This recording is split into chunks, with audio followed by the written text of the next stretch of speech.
ఇది సిద్దిపేట నుండి కామారెడ్డికి వెళ్ళే హైవే అండి. ఇది సిద్దిపేట టు కామారెడ్డికి వెళ్ళే హైవేకి సెకండ్ బిట్ అవుతుంది. ఇది దారండి, 21 ఫీట్స్ ఉంటుంది అప్రోచ్ రోడ్. అక్కడ బండి ఆగుంది కదా, అదే ఫ్లాట్ అండి. 185 స్క్వేర్ యార్డ్స్ ఉంటుంది ల్యాండ్. దీనికి ఎల్ఆర్ఎస్ పర్మిషన్ కూడా ఉందండి.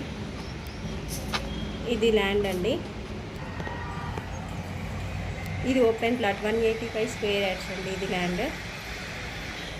సిద్దిపేట ఔటర్ రింగ్ రోడ్కి కూడా ఇది సెకండ్ బిట్ అవుతుంది. 2 సైడ్స్ ఉంటుంది దీనికి రోడ్. ఔటర్ రింగ్ రోడ్ నుంచి ఉంటుంది, ఇక్కడ హైవే నుండి కూడా ఉంటుంది. హైవేకి సెకండ్ బిట్, ఔటర్ రింగ్ రోడ్కి కూడా సెకండ్ బిట్ అవుతుంది. ఫ్లాట్ వచ్చేసి ఇది సిద్దిపేట లోకల్లో ఉందండి. సిద్దిపేట టౌన్ కిందకి వస్తుంది ఇది.